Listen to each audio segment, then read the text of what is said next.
So again, Shalom and Salamta, Yohannes, Wolde, Amanuel, Yefdi, Yefdeyah here. And been a minute since we've been posting here, but of course, just observing the Passover season, and of course, Chag Sameach.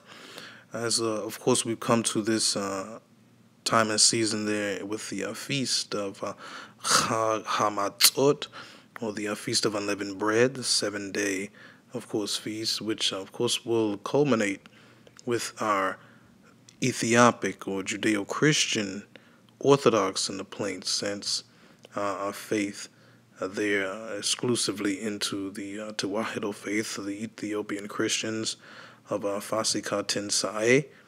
And just coming forward to many ones in this vid, just a quick little vid we'll put together here because not too sure about ones coming forward now if they haven't seen many of the older posts or some of the more recent posts we've had, kind of regarding name change and, kind of searching out cultural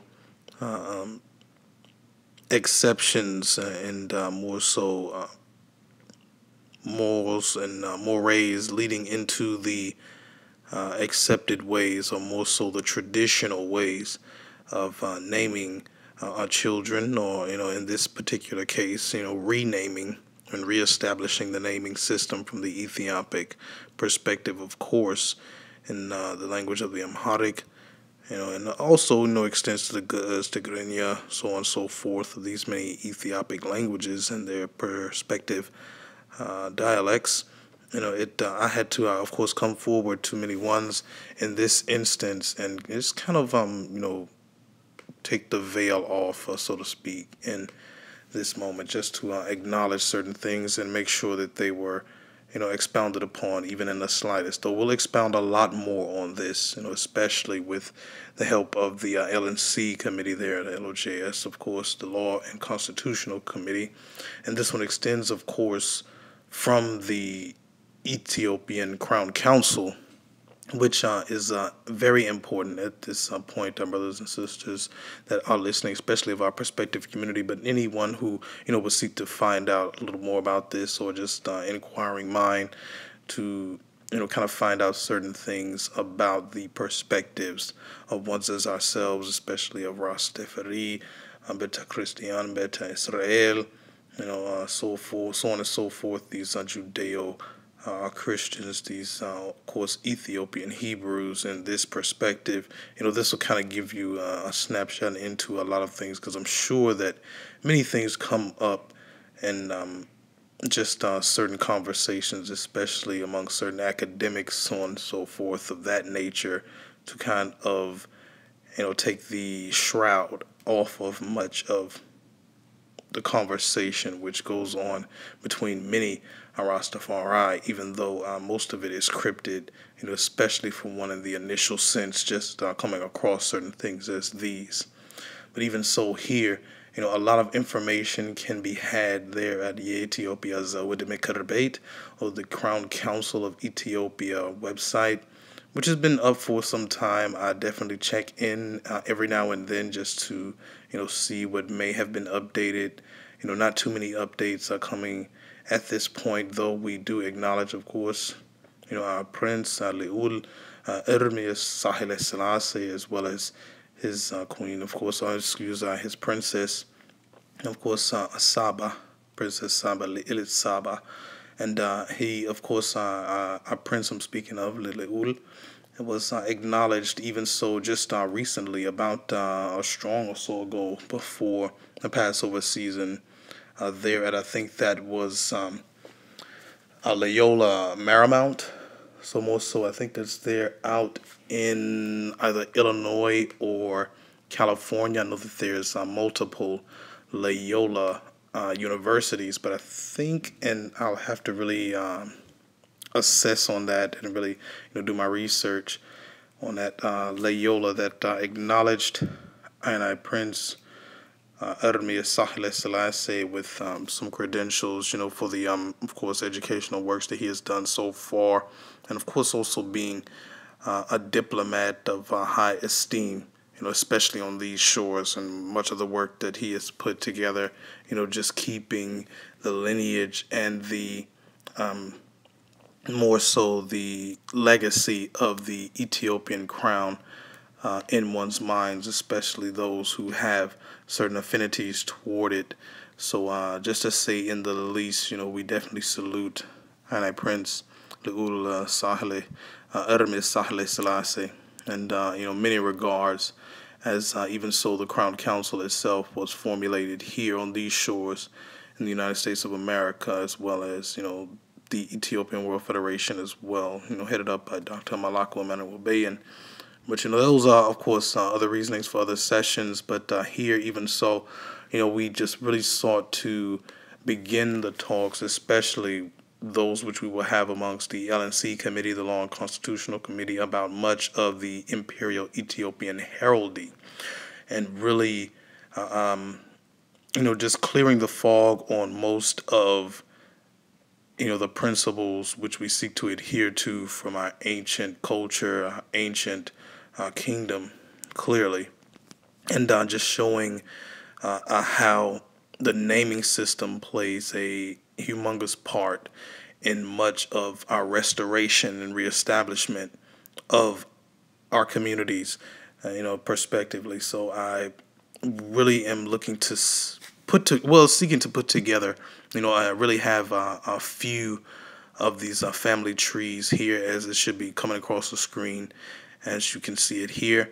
And we've, of course, made the translation and sought out other translations as well, just kind of cross-referencing certain ones, and also seeking out further ones, just researching a bit and cross-checking and fact-checking most of these historical reference points, a lot of these findings which have survived throughout the years, even from the time of His Majesty Emperor Haile Selassie I. So putting that together and more so presenting it to our initial family, especially at Rastafari Foundation, Discipleship Radio, Line of Judah Society, of course, and putting these in a digestible system, so ones will have it, especially as a hard copy, and also software that ones, of course, can download, or there's a free shareware document, and of course, cross-reference and check for themselves as well, and start to study them, especially the names,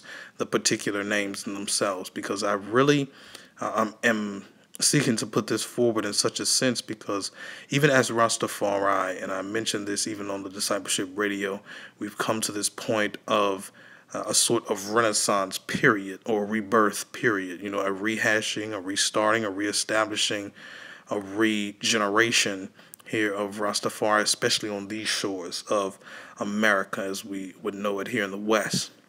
And I really so seek to put this forward mainly because this is where we pretty much left off, especially on these shores.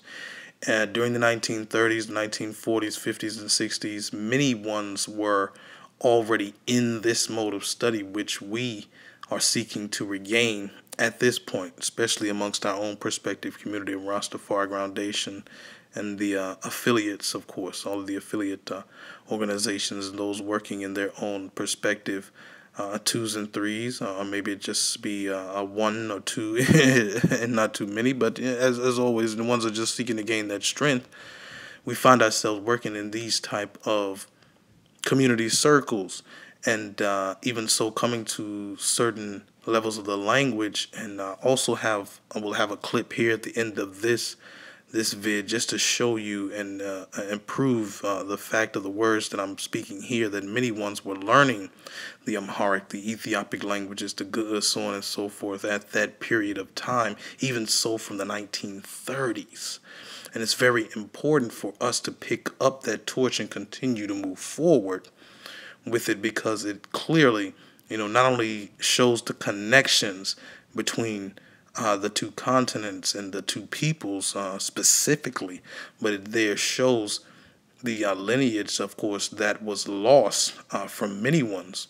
So even so, with the experiences that I've had and certain educational platforms and other articles, newspaper clippings, so on and so forth, just what have you, would come across my own desk, I tend to find, more and more of these historical reference points becoming much more vivid amongst our own perspective community, and seeing that they're working in a similar fashion from the times of old.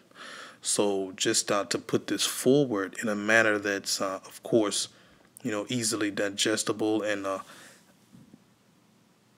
very accessible in the sense of really being able to study it from a even beginner's standpoint and a novice standpoint, we find that a lot of these things which we are doing here today, of course, nothing new under the sun, were done, from such a time in the past. So clearly, we're just continuing in a path that was already set, mostly just quote unquote following the breadcrumbs, proverbially speaking. So I put this forward for ones, especially for those seeking the name change and name correction and things of that nature of law, and of course adjudication, so on and so forth. Just those things which we are studying from a certain perspective, and definitely taking the standpoint on certain issues and making sure that we dot our I's and cross our T's. Really so to just gain strength, not only in the physical standpoint, but definitely building up our mental, but more importantly, our spiritual in this sense. So just keeping this in mind, I would, of course, encourage, of course, those of our perspective community, but also, seek to make sure that ones pay attention to a lot of the details, so here, even so, as ones will look at this vid and check out certain things which we would put forward there on our own grace book and RastafariGroundation.com and RastafariGroundation.org. Be sure to get linked up there if you're seeking to learn a lot more about these certain topics, issues, and subjects. Be sure to check out the details, especially those seeking the name change and name correction at this point, because you'll start to find the patterns in which Ethiopian names are actually constructed. It's a totally different construction, and follows a different set of rules, as I mentioned from certain videos in the previous. They follow an entire different system of naming their children and naming themselves, of course, in this sense. But of course, we'll take certain aspects of the imperial Ethiopian family, but just leaving that as a template, for those, of course, who work to restore the said kingdom, of course. So just leaving this out on the forefront, and really just a first word on this. We'll definitely get into a lot more of these type of findings. As I mentioned, we found so many other lineage trees, or other family portraits, or more so photos of the imperial Ethiopian family, and even other ones of other perspective walks of life or occupations, jobs, so on and so forth. We definitely seem to find a lot more out there than expected. And even so, going through a lot of these documents, we tend to, expand our own knowledge on certain things which we hadn't known before. So I definitely am in great reception to a lot of these important facts, these important historical references, and hopefully ones will receive it in the same manner, of course, and build up their own knowledge in the same sense. But even so, here, let's check out this clip from and our brethren, of course, they're the Rastafari Sabbatical. This is more so from the Ethiopian World Net days, so this is more so an older video here that really will stick out to ones, and just to prove that fact that I mentioned in the previous about many Afro-Americans, Afro-Caribbean peoples, so on and so forth, even so to Europe, learning to speak the Amharic language and restore their own history, their own heritage, their own lineage, and things of that nature. And I'm pretty sure ones will enjoy this again. So we'll of course, leave the eye with no further ado to check this one out.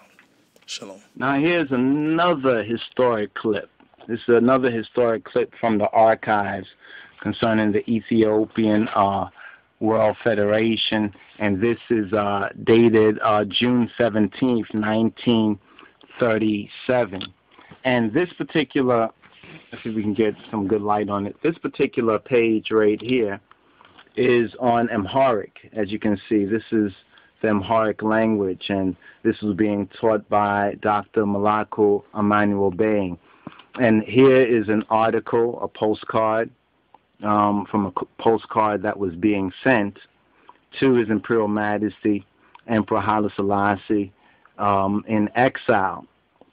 You can see it in Amharic right here, and a translation of it with the proper what is this called? Protocol, the Imperial Protocol. In other words, what is His Majesty's proper name, as well as and title. You know, because many would say many different names, somewhat prophetically, somewhat according to eschatology, but not according to the proper imperial protocol of the King of Kings. And we show this particular article here, as well as this next article on the Amharic language being taught by Dr. Melaku Emmanuel Bayen. Right here is his signature. And then we have this next article from 1938. You can see here it's 1938, and it says Friends of Ethiopia, Far and Near.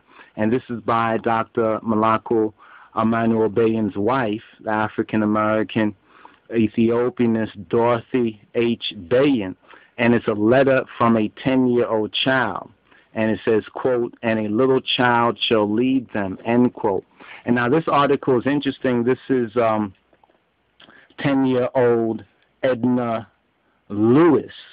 And within the particular article, she speaks about her love for His Imperial Majesty. She says a couple of interesting things. Do we have enough? I hope we have enough to go through this. Battery's a little bit low, but let's go through what we can right here. This is from the Historic Archives, May 14th, 1938, an article by Dr. Melaku Emmanuel Bayen's wife, Dorothy H. Bayen, a letter from a 10-year-old child, and a little child shall lead them. And it says, this or the following is from a 10-year-old girl, now one of the ardent young workers in the cause of Ethiopia. Okay, it's over here. It says, the following is from a 10-year-old girl now ill in the hospital, one of the ardent young workers in the cause of Ethiopia. She and her brother James Lewis were always at the meetings and were studying Amharic.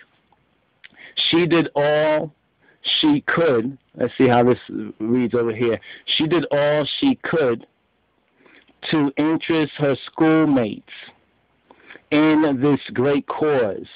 The grown-ups everywhere might well make a lesson from little Edna Lewis. We hope that before long she will be completely restored and will be with us again. We're going to get into this article because we're getting a signal here. We're low on the battery power. But we'll get back into Edna Lewis's story, the 10-year-old learning Amharic in 1938. So stay tuned. Shalom Rastafari.